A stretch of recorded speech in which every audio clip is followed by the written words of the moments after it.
إذا وقعت الواقعة ليس لوقعتها كاذبة خافضة رافعة إذا رجت الأرض رجا وبست الجبال بسا فكانت هباء منبثا وكنتم أزواجا ثلاثا فأصحاب الميمنة ما أصحاب الميمنة وأصحاب المشأمة ما أصحاب المشأمة والسابقون السابقون أولئك المقربون في جنات النعيم ثلة من الأولين وقليل من الآخرين على سرر موضونة متكئين عليها متقابلين يطوف عليهم ولدان مخلدون بأكواب وأباريق وكأس من معين لا يصدعون عنها ولا ينزفون وفاكهة مما يتخيرون ولحم طير مما يشتهون وحور عين كأمثال اللؤلؤ المكنون جزاء بما كانوا يعملون لا يسمعون فيها لغوا ولا تأثيما إلا قيلا سلاما سلاما صدق اللہ العظیم. سبحانک لا علم لنا الا ما علمتنا انک انت العلیم الحکیم. رب اشرح لی صدری ویسر لی امری واحلل عقدۃ من لسانی یفقہوا قولی. پناہ مانگتا ہوں میں اللہ تعالیٰ کی شیطان مردود سے. شروع کرتا ہوں میں اللہ کے نام سے جو بڑا مہربان بڑی رحمتوں والا ہے. جب قیامت واقع ہوگی جس کے واقع ہونے میں کوئی جھوٹ نہیں ہے، یہ قیامت پست کرنے والی اور بلند کرنے والی ہے. جب زمین زلزلے کے ساتھ ہلا دی جائے گی اور پہاڑ ٹکڑے ٹکڑے ریزے ریزے کر کے بکھیر دیے جائیں گے، پس وہ ہو جائیں گے اڑتے ہوئے غبار کی طرح، اور تم ہو جاؤ گے تین قسم کے لوگوں میں. پس ایک تو داہنی طرف والے ہوں گے جو کتنے اچھے داہنی طرف والے ہیں، اور بائیں طرف والے ہوں گے کتنے برے بائیں طرف والے ہیں، اور آگے بڑھنے والے ہوں گے سو وہ آگے بڑھنے والے ہیں. وہ لوگ اللہ کے مقرب ہوں گے، نعمتوں والے باغات میں ہوں گے.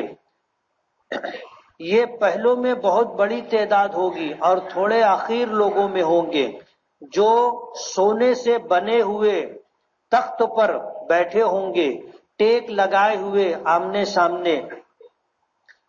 چل پھر رہے ہوں گے ان کے لیے ایسے بچے جو ہمیشہ بچے ہی رہیں گے، آب خورے اور جگ لے کر کے، اور ایسے جام جو بہتی ہوئی شراب سے بھرے ہوں گے، اور یہ شراب پینے والے نہ تو ان کو سر درد ہوگا اور نہ عقل میں فطور آئے گا. ایسے میوے جو انہیں پسند ہوں گے، پرندوں کے گوشت جن کی وہ خواہش کر رہے ہوں گے، اور بڑی بڑی آنکھوں والی حوریں ہوں گی ایسی موتیوں کی طرح جو چھپائے ہوئے ہوں گے. یہ بدلہ ہوگا ان کے ان کاموں کا جو وہ کرتے تھے. اور وہ لوگ جنت میں نہ تو کوئی بکواس سنیں گے اور نہ کوئی کسی طرح کا جھوٹ، مگر بات ہوگی، بولنا ہوگا آپس میں ایک دوسرے کو سلام سلام. اور داہنے ہاتھ والے کتنے اچھے داہنے ہاتھ والے ہیں.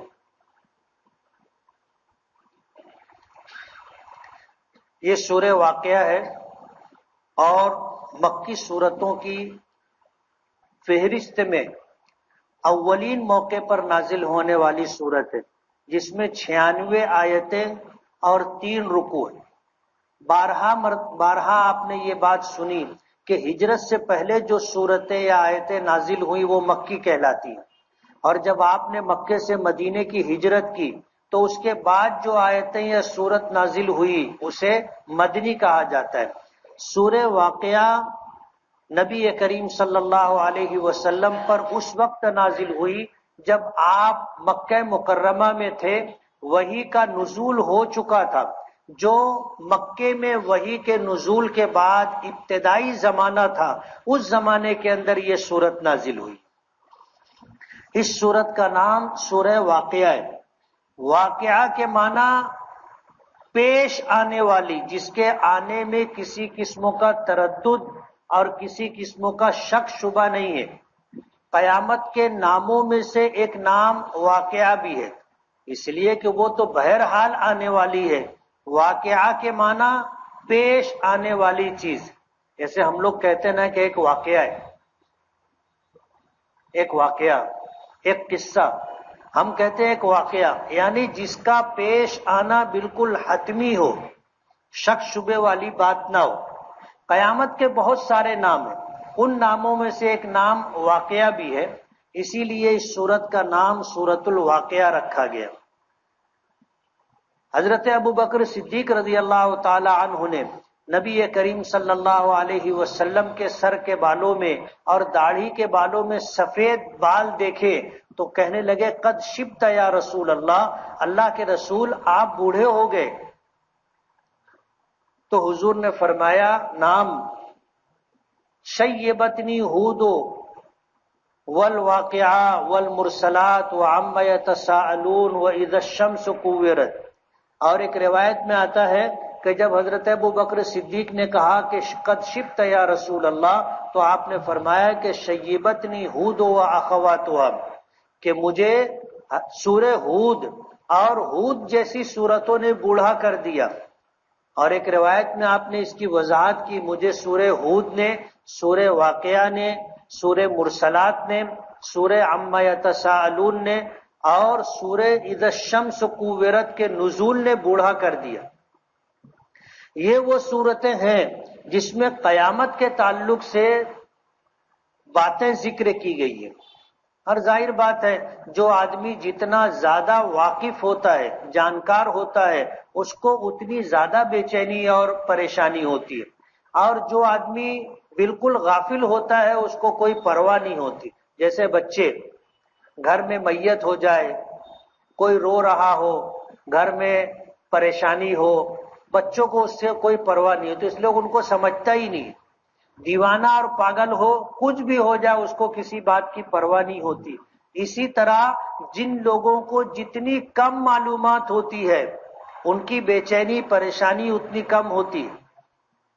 آدمی روزانہ اخبارات پڑھے، مقامی اخبارات اور پھر بڑے اخبارات، اور خبریں خوب سنتا رہے تو بہت زیادہ بے چین ہوتا ہے، بہت پریشان ہوتا ہے۔ لوگ جانکاری کے لیے پڑھتے ہیں، کر کچھ نہیں سکتے، کر کچھ نہیں سکتے۔ جیسے پڑھے کہ فلاں جگہ ایکسیڈنٹ ہو گیا، 3 لوگ مر گئے، آپ کچھ کر سکتے؟ مگر پڑھ لینے کے بعد ہم پر اثرات مرتب ہوتے ہیں، ہم غمگین ہو جاتے ہیں۔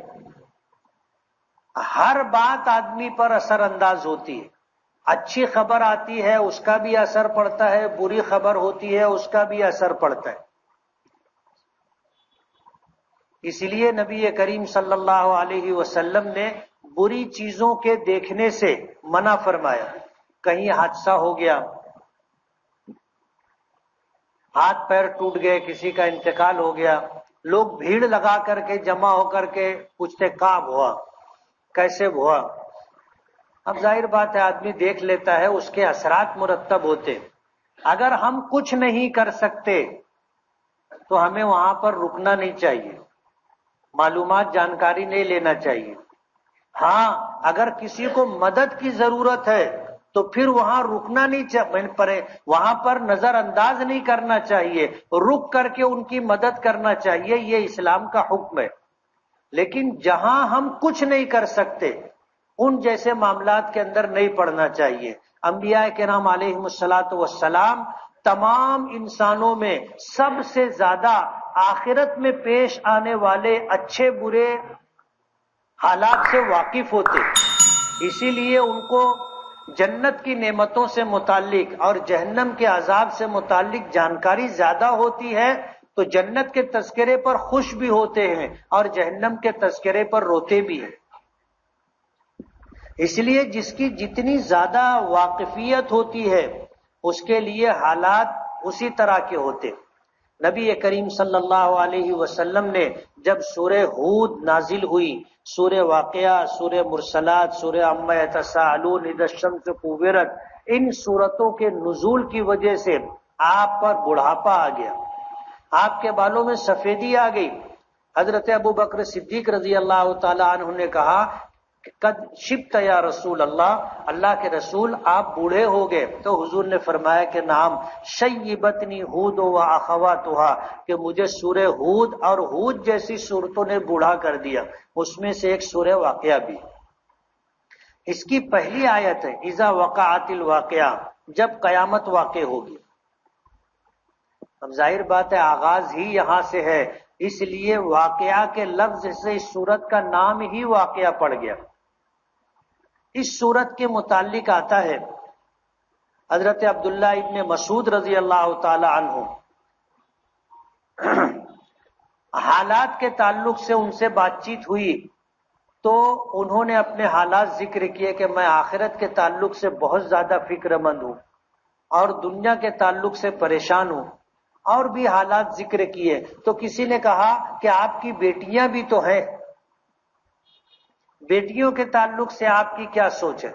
تو انہوں نے فرمایا کہ بیٹیوں کے تعلق سے میں بے فکر ہوں، اس لیے کہ میں نے انہیں تاکید کی ہے کہ روزانہ رات میں سورہ واقعہ کی تلاوت کرتے رہنا، اور میری بیٹیاں روزانہ سورہ واقعہ کی تلاوت کرتی، اور میں نے نبی کریم صلی اللہ علیہ وسلم سے سنا ہے کہ جو شخص سورہ واقعہ کی تلاوت کرے گا پابندی کے ساتھ روزانہ ہر رات میں، اس کے اوپر کبھی محتاجگی نہیں آئے گی،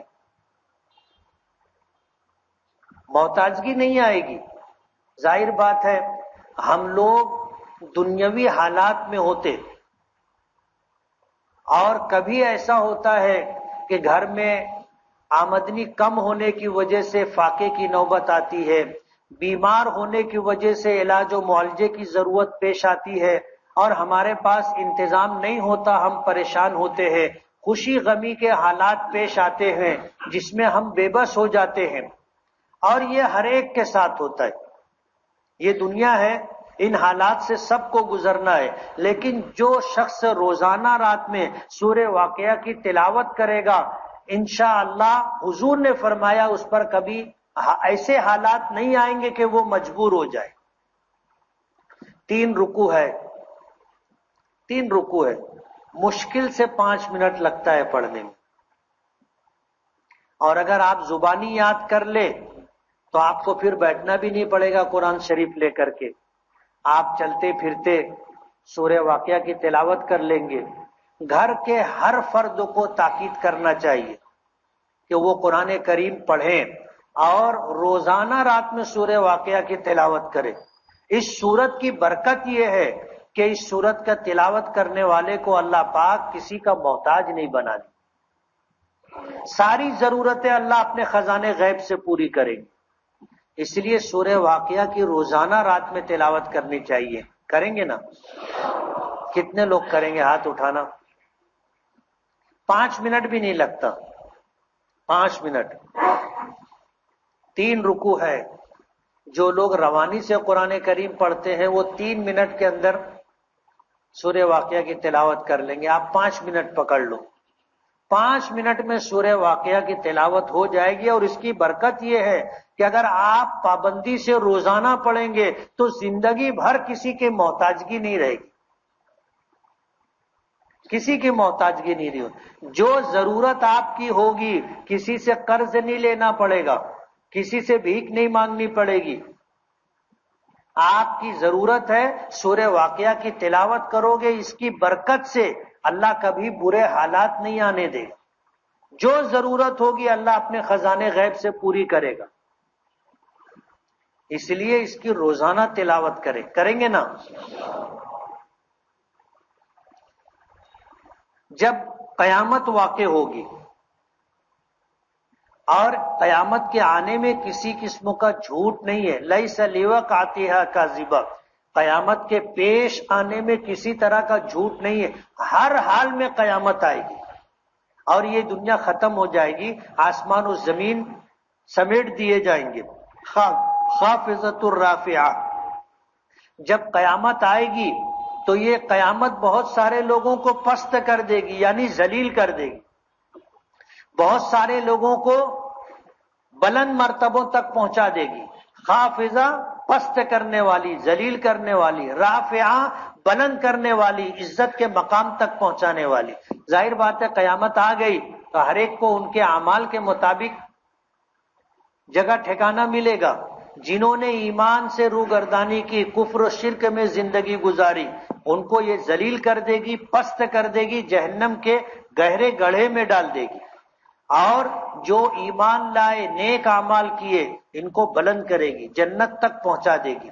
اذا رجت الارض رجا، جب زمین زلزلے کے ساتھ ہلا دی جائے گی۔ وبست الجبال بسا، اور جب پہاڑ ریزے ریزے کر دیے جائیں گے۔ فکانت ہباء منبثا، اور پہاڑ اس طرح ریزہ ریزہ کر دیے جائیں گے کہ جیسے ہم اڑتی ہوئی دھول دیکھتے، پورا پہاڑ اسی طرح اللہ پاک ختم کر دیں گے۔ وَكُنْتُمْ أَزْوَاجًا ثَلَاثًا، اس وقت جب قیامت واقع ہو جائے گی تمام انسان 3 قسموں میں بٹ جائیں گے۔ ایک تو وہ ہوں گے جو ایمان سے محروم رہے، کفر و شرک کی حالت میں رہے اور اسی حالت میں دنیا سے چلے گئے، یہ ایک طرف ہوں گے، ایک قسم۔ دوسری قسم ایمان والوں کی ہوگی، 2 قسمیں۔ ایک تو وہ ایمان والے جن کے اعمال بہت اچھے تھے، یہ مقرب ہوں گے، اللہ کے قرب کے درجات پر پہنچے ہوئے ہوں گے۔ اور ایک عام مسلمان ہوں گے جن کے پاس ایمان ہے لیکن نیک اعمال اس درجے کے نہیں ہے جو ایک دوسری جماعت کے پاس ہے۔ تو ایمان والوں میں 2 جماعت ہوگی، ایک بلند مرتبے والی اور ایک ایمان کے بعد عام مسلمانوں کی جماعت۔ فَأَصْحَابُ الْمَيْمَنَةِ مَا أَصْحَابُ الْمَيْمَنَةِ، اللہ پاک فرماتے ہیں کہ اس میں ایک داہنے ہاتھ والے ہوں گے، یعنی قیامت کے دن نام اعمال کچھ لوگوں کو داہنے ہاتھ میں دیا جائے گا۔ یہ وہ خوش نصیب لوگ ہوں گے جو اہل ایمان ہوں گے اور جنت جن کا مقدر ہوگی، ان کے نام اعمال ان کو داہنے ہاتھ میں دیے جائیں گے، یہ اصحاب الیمین ہے۔ وَأَصْحَابُ الْمَشْأَمَةِ، اور کچھ لوگ ایسے ہوں گے جن کا نام اعمال ان کو بائیں ہاتھ میں دیا جائے گا، یہ وہ لوگ ہوں گے جو جنت سے محروم رہنے والے۔ کچھ ایسے لوگ ہوں گے جن کا نام اعمال ان کو پیچھے سے دیا جائے گا، پشت کی طرف سے، اور وہ بھی بائیں ہاتھ میں دیا جائے گا۔ ایک جماعت ہوگی والسابقون السابقون اولئک المقربون فی جنات النعیم، کہ جو سبقت کرنے والے، آگے بڑھنے والے ہیں، یہ لوگ مقرب ہیں، اللہ پاک کے قرب میں انہیں جگہ ملے گی، یہ نعمتوں والی جنت میں اور باغات میں ہوں گے۔ سلۃ من الاولین، یہ جو سبقت کرنے والے لوگ ہیں اولین میں یہ بہت بڑی تعداد میں ہوں گے۔ سلۃ کہتے ہیں اس بڑی تعداد کو جس کا گننا ممکن نہ ہو، جیسے بہت بڑا مجمع ہوتا ہے اس کو سلۃ کہتے ہیں کہ ہم گن نہیں سکتے کہ یہ 10,521 ہے، بس آدمی کا اندازہ لگا سکتا ہے کہ ہاں ہزاروں کا مجمع ہے، لاکھوں کا مجمع ہے، اس کو سلۃ کہتے ہیں۔ اولین سے کون مراد ہے، آخرین سے کون مراد ہے؟ مفسرین کے 2 طرح کے قول ہیں۔ ایک تو یہ ہے کہ اولین سے مراد حضرت آدم علیہ نبینا علیہ الصلاۃ والسلام سے لے کر حضرت عیسیٰ علیہ الصلاۃ والسلام تک جتنے لوگ ہیں یہ اولین ہیں، ان میں جنت میں جانے والے، سبقت کرنے والے، اللہ کے قرب کا مقام حاصل کرنے والے بہت بڑی تعداد میں ہوں گے۔ مفسرین کی ایک جماعت کہتی ہے کہ ان کا زمانہ بہت لمبا ہے، ایک طرف تنہا نبی کریم صلی اللہ علیہ وسلم ہے اور ایک طرف 1,24,000 انبیاء کرام آئے ہیں اور ان کی امت ہے. اس لیے ان لوگوں میں جنت میں جانے والوں کی تعداد بہت بڑی ہوگی. ہر نبی کی امت ہوگی اور ہر نبی کی امت میں ایسے لوگ ہوں گے جو جنت میں جانے والے ہوں گے. وَقَلِيلٌ مِّنَ الْآخِرِينَ، اور آخرین سے مراد نبی کریم صلی اللہ علیہ وسلم کی امت. ظاہر بات ہے ان کا زمانہ ماضی کے مقابلے میں کم ہے. نبی کریم صلی اللہ علیہ وسلم نے فرمایا بُعِثْتُ أَنَا وَالسَّاعَةُ كَهَاتَيْنِ، کہ میں اور قیامت اس طرح آئے ہیں، یعنی یہ دو انگلیاں جس طرح بازو بازو میں ہے اسی طرح میری بعثت اور قیامت اتنی قریب ہے. تو حضور پاک صلی اللہ علیہ وسلم کی امت کا زمانہ پچھلی امتوں کے مقابلے میں بہت تھوڑا ہے. اس لیے کہا کہ اولین میں جنت میں جانے والے اور مقربین میں پہنچنے والے لوگوں کی تعداد بہت بڑی ہوگی اور آخرین میں ایسے تھوڑے لوگ ہوں گے، یعنی امت محمدیہ میں مقربین تھوڑے ہوں گے. اس لیے کہ یہ زمانہ کم ہے.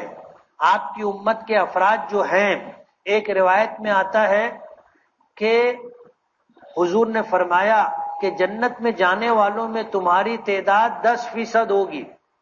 صحابہ کرام نے کہا اللہ اکبر. حضور نے فرمایا 25% ہوگی. لوگوں نے کہا اللہ اکبر.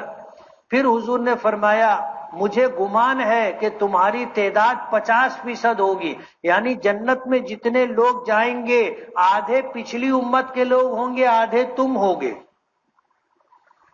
اور بھی روایتیں ہیں. تو ایک قول جو ہے اولین سے پچھلی امت ہے، آخرین سے حضور کی امت. مفسرین کی دوسری جماعت کہتی ہے کہ اس میں اولین اور آخرین سے مراد حضور کی امت کے وہ افراد جو پہلے گزر گئے وہ اولین، جو بعد میں آئیں گے وہ آخرین. تو پہلوں میں مقربین زیادہ ہے اور آخرین میں مقربین کم ہوں گے. علی سرور موضونہ، مفسرین نے لکھا ہے کہ جب یہ فرمایا اولئک المقربون فی جنات النعیم، تو اس کے بعد ثلۃ من الاولین وقلیل من الاخرین، یہ درمیان میں یہ دو آیتیں اللہ پاک نے ذکر کی. اگلی جو آیت ہے علی سرور موضونہ، اس کا آیت فی جنات النعیم، اس کا تعلق فی جنات النعیم سے ہے کہ یہ جو سبقت کرنے والے اور اللہ کا قرب حاصل کرنے والے لوگ ہوں گے یہ نعمتوں والے باغات میں ہوں گے. علی سرور موضونہ، سونے کے تاروں سے بنی ہوئی مسہریوں پر بیٹھے ہوں گے، تختوں پر بیٹھے ہوں گے. متکئین علیہا متقابلین، اور جنت میں گاؤ تکیہ لیے ہوئے ٹیک لگا کر ایک دوسرے کے روبرو ہوں گے. اور جنت میں جب اس طرح بیٹھے ہوں گے تو خدمت کرنے کے لیے ان کے پاس آنے جانے والے وہ نو عمر بچے ہوں گے. بچے جب داڑھی نہ آئے، مونچھ نہ آئے، ایسے بچوں کو ولدان کہا جاتا ہے. اور یہ دیکھنے میں بھی بھلے معلوم ہوتے، چہرے پر اللہ نے ان کو رونق دی ہوئی ہوتی ہے. ایسے بچے جنت میں جنتیوں کی خدمت کر رہے ہوں گے، یعنی آنا جانا رہے گا. اور جب وہ بچے رہیں گے مخلدون، یہ ہمیشہ بچے رہیں گے. جیسے جنت میں جنتی ہمیشہ جوان رہے گا، ہمیشہ جوان رہے گا، بوڑھا کبھی نہیں ہوگا، اسی طرح یہ بچے ہمیشہ بچے رہیں گے، کبھی ان کی عمر بڑھے گی نہیں. بے اقواب و آباریک، جب یہ آئیں گے خدمت کرنے کے لیے تو ان کے ہاتھوں میں آب خورے ہوں گے اور جگ ہوں گے. وکأس من معین، ایسے جام ہوں گے، پیالے ہوں گے جو ستھری اور نتھری ہوئی شراب سے بھرے ہوئے ہوں گے. جنت کی شراب ہوگی لا یصدعون عنہا ولا ینزفون. اس شراب کو پینے کے بعد جنتیوں کے سر میں درد نہیں ہوگا ولا ينزفون، اور ان کی عقلوں میں فطور نہیں آئے گا۔ دنیا کی شراب ایسی ہے کہ جب پی لی جاتی ہے تو گرانی پیدا ہوتی ہے اور سر میں درد ہوتا ہے اور عقل میں فطور آ جاتا ہے، آدمی سمجھ نہیں پاتا بہت ساری باتیں۔ جنت کی شراب میں یہ بات نہیں ہوگی، جیسا پیئیں گے جتنا پیئیں گے اتنی زیادہ نشاط پیدا ہوگی۔ وفاکہۃ مما یتخیرون، اور جنت میں ایسے میوے ہوں گے جو جنتیوں کو پسند ہوں گے، پسندیدہ ہوں گے، یا وہ اپنی مرضی سے چنیں گے کیا کھانا ہے۔ وَلَحْمِ طَيْرٍ مِّمَّا يَشْتَهُونَ، اور پرندوں کے گوشت ہوں گے جنتیوں کی خواہش اور چاہت کے مطابق۔ وَحُورٌ عِین، اور ایسی حوریں ہوں گی، بڑی بڑی آنکھوں والی حوریں ہوں گی جو چھپائے ہوئے موتیوں کی طرح ہوں گی۔ موتی ہو جس کو کسی کا ہاتھ نہ لگاؤ اور کسی طرح کا گرد و غبار نہ ہو، وہ کپڑے سے ڈھکا ہوا ہو، جب اسے ہٹایا جاتا ہے اوپر سے کھولا جاتا ہے تو موتی کس طرح چمکتا ہوا ہوتا ہے، اسی طرح وہ حوریں ہوں گی۔ جزاء بما کانوا یعملون، یہ سب کچھ اللہ پاک جنتیوں کو اس لیے دیں گے کہ انہوں نے دنیا میں اللہ کو راضی کرنے والے اعمال کیے تھے، 5 وقتہ نمازوں کا اہتمام اور اسی کے ساتھ روزوں کا، تلاوت کا، ذکر کا، اعمال خیر کا، اور اسی کے ساتھ گناہوں سے اپنے آپ کو بچانے کا اہتمام کرنے والے ہوں گے۔ جنت میں لا یسمعون فیہا، جنت میں کسی قسم کی بکواس نہیں سنیں گے، لغون ولا تأثیما، نہ تو کسی قسم کی بکواس ہوگی وہاں اور نہ کسی قسم کی کوئی جھوٹ بات ہوگی۔ یعنی جنت میں جب آپس میں لوگ بیٹھے ہوں گے تو ہمیشہ اچھی بات کریں گے، بکواس نہیں ہوگی، ایسی باتیں ہوں گی جس سے مزاج میں خوشی پیدا ہوگی، خوش طبعی کی باتیں ہوں گی، اور وہاں جھوٹ نہیں ہوگا۔ الا قیلا سلاما سلاما، اور وہاں پر آپس میں ہر ایک دوسرے کو سلام کر رہے ہوں گے۔ فرشتے آئیں گے وہ سلام کریں گے، جنتی آئیں گے وہ سلام کریں گے، تو ہر ایک دوسرے کو سلام کر رہا ہوگا۔ اور ظاہر بات ہے جنت میں جانے کے بعد ہمیشہ جنت میں رہنا ہے تو سلامتی ہمیشہ کے لیے رہے گی، سلامتی ہمیشہ کے لیے رہے گی، اور کبھی ایسا نہیں ہوگا کہ طبیعت میں بوجھل پن ہو، گرانی ہو، آدمی سست ہو، یا طبیعت میں بوجھل پن ہو، ایسا کبھی نہیں ہوگا۔ ہمیشہ طبیعت میں نشاط رہے گا اور ہمیشہ سلامتی اور نعمتیں دن بدن بڑھتی رہیں گی، کم نہیں ہوں گی۔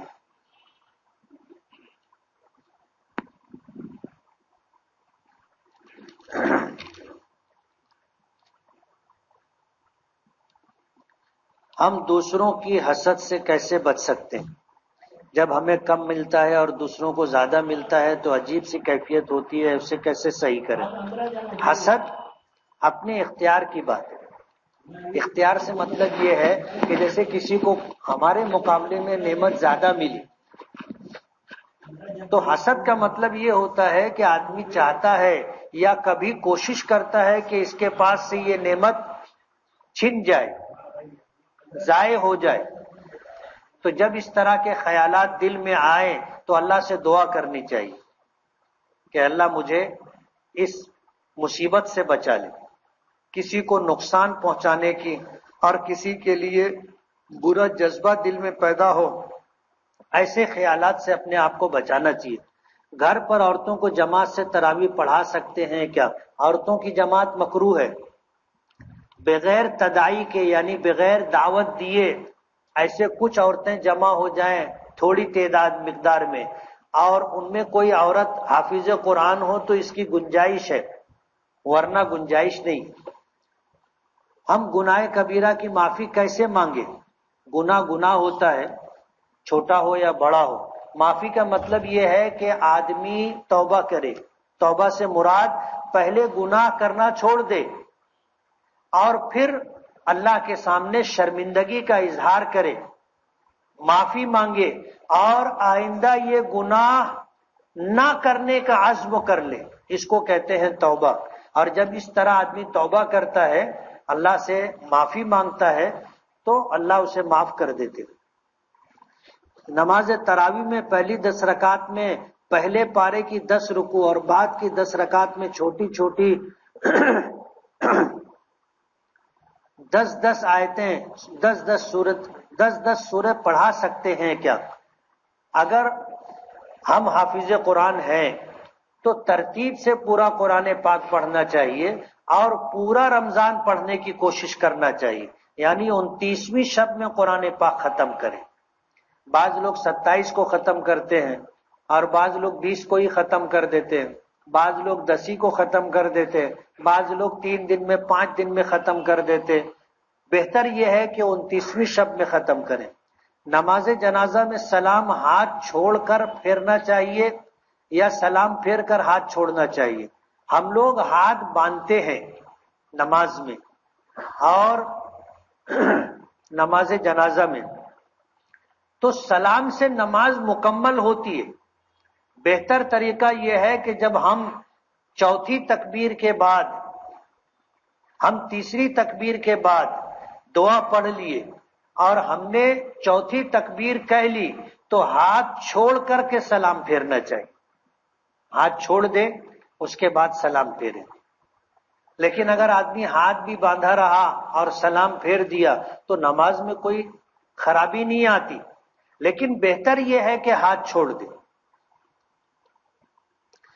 چھوٹے بچوں کو گڑیا یا جانور وغیرہ کے کھلونے دلوا سکتے ہیں کہ نہیں؟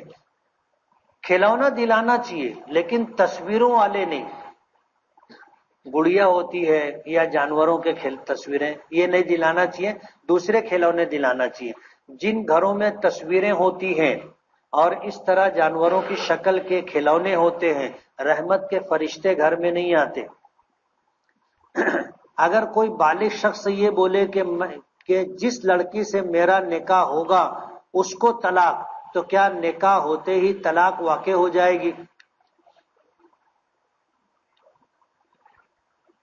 مسئلہ ہے، اگر اس نے یہ کہا کہ جس لڑکی سے بھی میرا نکاح ہو اس کو طلاق، تو جیسے ہی ایجاب و قبول ہوگا طلاق واقع ہو جائے گی۔ ایک طلاق بولا ہوگا تو ایک، 2 بولا ہو تو 2 اور 3 بولا ہو تو 3۔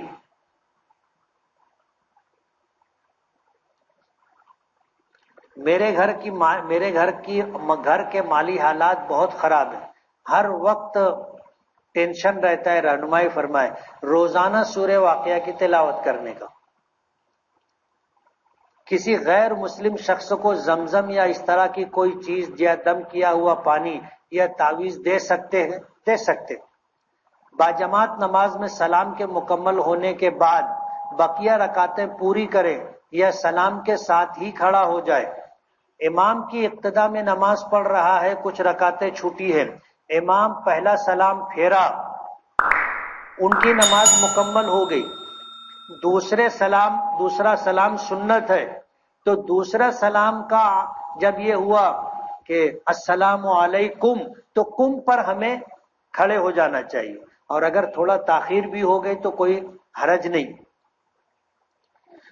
کیا امت محمدیہ میں 73 فرقے ہیں؟ ایسا میرے مولانا بول رہے تھے، تو کیا یہ بات درست ہے؟ حدیث پاک میں ایسا آتا ہے کہ 73 فرقے ہوں گے جن میں ایک فرقہ جنت میں جائے گا، اور یہ وہ فرقہ ہوگا جو میرے اور میرے صحابہ کے طریقے پر ہوگا۔ حضور نے اس کے لیے بتایا ہے کہ جو میرے اور میرے صحابہ کے طریقے پر ہوگا وہ فرقہ جنت میں جائے گا، باقی وہ 72 فرقے جو میرے اور میرے صحابہ کے طریقے پر نہیں ہیں وہ جنت میں نہیں جائیں گے۔ کسی ہندو کو سلام کر سکتے ہیں یا پھر وہ سلام کرے تو جواب دے سکتے ہیں؟ سلام کرنے کے ممانعت ہے، یعنی سلامتی کی دعا، کسی کافر کو السلام علیکم کہنا یا وہ کافر ہم کو السلام علیکم کہے، تو ہمیں اگر وہ سلام کرے تو ہم وعلیکم کہہ سکتے، لیکن ہم کو سلام نہیں کرنا چاہیے. حدیث پاک میں یہ بات آتی ہے. لیکن ہم ان کو نمستے کہے یا نمسکار کہے، اس سے اچھا یہ ہے کہ ہم سلام کریں یا آداب بول دیں. وقت میں برکت کے لیے کوئی وظیفہ بتائیے. اللہ کا ذکر کرنا چاہیے، درود پاک پڑھنا چاہیے، استغفار پڑھنا چاہیے، تو اس کی وجہ سے وقت میں برکت ہوتی ہے اور زیادہ کام ہوتا ہے.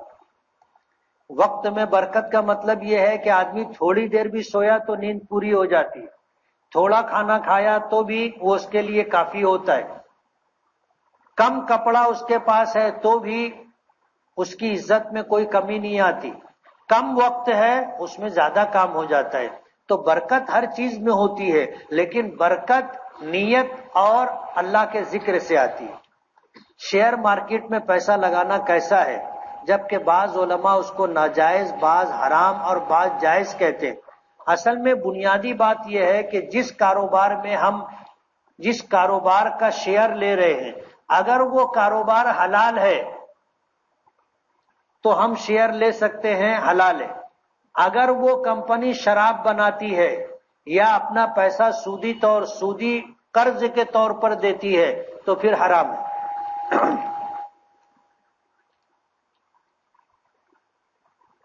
اگر سامنے دو میت ہو، ایک بالغ کی دوسرے نابالغ کی، تو نماز جنازہ کی نیت کیسے کریں گے؟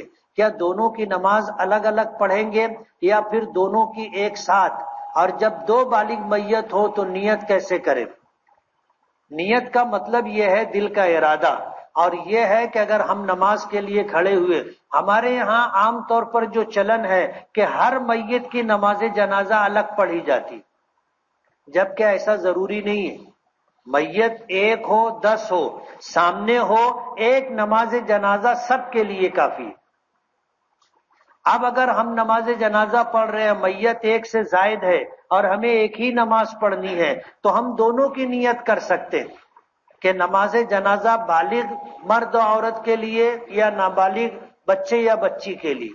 اور ہم تیسری تکبیر کے بعد جو دعا پڑھتے ہیں اس میں بالغ مرد و عورت کی دعا، اور اسی طرح نابالغ بچہ ہو تو اس کی دعا، بچی ہو تو اس کی دعا پڑھ کر کے ایک نماز میں سب میت کا ہم سب کے لیے نماز پڑھ سکتے. لیکن ہمارے یہاں اس کا چلن نہیں ہے، اس کو چلن میں لانا چاہیے. معلومات نہیں ہوتی. اب اگر کبھی جب پہلی مرتبہ ایسا ہوگا کہ 2-3 میت ہے اور ایک نماز، تو سب کی ہو گئی، بہت چونچاں ہوں گی، بولے کئی نماز پڑھے. معلومات کم ہے لوگوں کی. میرا دوست مجھ سے ناراض ہے، معافی بھی مانگ چکا لیکن معاف نہیں کر رہا ہے. راضی کر لو اس کو. کیا مؤذن کا مرتبہ امام سے بھی بڑا ہوتا ہے؟ نہیں، دونوں کے لیے الگ الگ فضیلتیں، اجر و ثواب دونوں کے لیے یکساں ہے. اس کی اذان پر جتنے لوگ مسجد میں آئیں گے سب کو جتنا ثواب ملتا ہے اتنا اکیلے مؤذن کو ملتا ہے اور اتنا ہی اکیلے امام کو ملتا ہے. جیسے ابھی عشاء کی نماز ہوئی، 150 لوگ تھے، تو 150 لوگ کو الگ الگ لوگوں کو الگ الگ ثواب ملا، لیکن سب کا اکٹھا جو ثواب بنے گا اتنا ثواب مؤذن کو اور اتنا ثواب امام کو ملا. یعنی مؤذن کو 150 لوگوں کی نماز کا ثواب ملا، اسی طرح امام کو. اس لیے اذان دینے کی، نماز پڑھانے کی بڑی فضیلت ہے.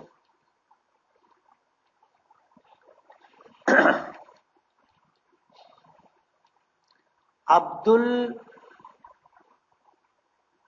المجسم کے کیا معنی ہے؟ یہ نام رکھنا کیسا ہے؟ مجسم اللہ تعالیٰ کے ناموں میں سے کوئی نام نہیں ہے، بلکہ اللہ تعالیٰ جسم سے پاک ہے، جسمانیت سے پاک ہے، اس لیے عبد المجسم نام رکھنا جائز نہیں. کسی بھی فرض نماز میں مقتدی کا امام کے ہوتے ہوئے قرات کرنا یا امام کی قرات کے ساتھ ساتھ دل میں قرات کرنا کیسا ہے؟ امام اعظم ابو حنیفہ رحمۃ اللہ علیہ کے یہاں منع ہے. اور اس کی تفصیل میں جمعہ کے بیان میں دے چکا ہوں۔ مرد حضرات کا کھٹا کھانا جیسے لیمو دہی وغیرہ، کہیں اس کی ممانعت قرآن و حدیث میں ہے نہیں ہے۔ سویا بین کھانا کیسا ہے؟ جائز ہے۔ بہت سے لوگوں کو دیکھا ہے کہ رکوع سے اٹھتے وقت پیچھے سے کپڑا سیدھا کرتے، کیا اس سے نماز ٹوٹ جائے گی؟ نماز نہیں ٹوٹتی، لیکن ایک عادت ہو جاتی ہے، جن کی شرٹ چھوٹی ہوتی ہے کھڑے ہونے کے بعد اس کو ایسے نیچے کھینچتے، بیٹھک ڈھک جائے اس کے لیے کھینچتے۔ اب ظاہر بات ہے یہ اسلامی لباس نہیں ہے، یہ غیروں کا لباس ہے۔ لیکن اگر آدمی ایسا کپڑا پہنا ہے جیسے کرتا ہے یا جبہ ہے، اور آدمی جب بیٹھتا ہے اٹھتا ہے جھکتا ہے تو بسا اوقات ایسا ہوتا ہے کہ سرین کے درمیان کپڑا پھنس جاتا ہے، اس کو نکالنے کے لیے بعض لوگ کپڑا سیدھا کرتے ہیں، گنجائش ہے اس کی، بہتر یہ کہ نہ کرے ایسا۔ مرنے کے بعد لوگ 40ویں پہ کھانا کرتے، رشتہ داروں کو بلاتے ہیں کھلاتے ہیں، یہ کیسے ہے؟ ایصال ثواب جائز ہے، کبھی بھی کر سکتے، منع نہیں ہے، لیکن ایصال ثواب کے لیے دن متعین کرنا، 30واں دن، 10واں دن، 20واں دن، 40واں دن، سال پورا ہونے پر برسی، یہ اپنی طرف سے ایصال ثواب کے لیے دنوں کا تعین کرنا ہے۔ فقہا نے اس کو بدعت قرار دیا ہے۔ ایصال ثواب آپ ہمیشہ کرنا چاہے کبھی بھی کرنا چاہے کر سکتے ہیں، اور ایصال ثواب کے لیے جو کھانا کھلایا جاتا ہے یہ کھانا غریبوں کا حق ہے۔ کس کا حق ہے؟ اگر ہم غریب ہیں بلایا گیا ہے تو ہم مستحق ہیں جا کے کھانا کھا سکتے، اور اگر ہم مستحق نہیں ہیں تو کوئی ہم کو بلائے بھی تو کھانا نہیں کھانا چاہیے۔ میری والدہ کو اکثر خواب میں سانپ دکھتا ہے جو کاٹنے کے لیے دوڑتا ہے مگر کاٹ نہیں پاتا، اور خراب پانی نظر آتا ہے۔ سانپ کو خواب میں دیکھنا دشمن کو دیکھنے کی علامت ہے۔ اگر اس سے نقصان اپنے کو ہوا، اس نے کاٹ لیا، تو اس کا مطلب یہ ہے کہ دشمنوں سے نقصان پہنچے گا، اور اگر وہ کاٹنے کی کوشش کرتا ہے لیکن کاٹ نہیں پاتا تو دشمن نقصان پہنچانے کی کوشش کریں گے لیکن نقصان ہوگا نہیں، وہ کامیاب نہیں ہو سکیں گے۔ اور خواب میں پانی دیکھنا، جتنا صاف، جتنا زیادہ پانی دیکھیں گے، صاف پانی زیادہ، وہ دینداری کی علامت ہے۔ اور اگر گندا پانی دیکھتے ہیں تو اس کا مطلب یہ ہے کہ ہم سے کچھ گناہ ہو رہا ہے، اس سے اپنے آپ کو بچانے کی کوشش کریں۔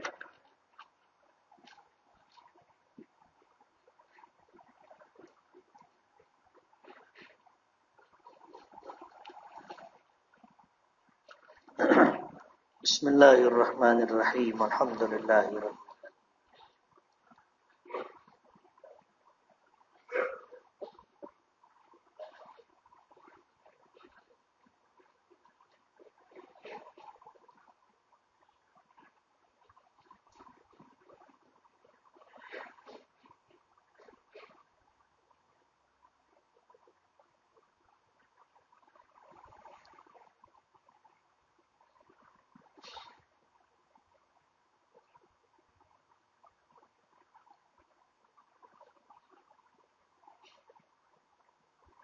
رحمتک یا ارحم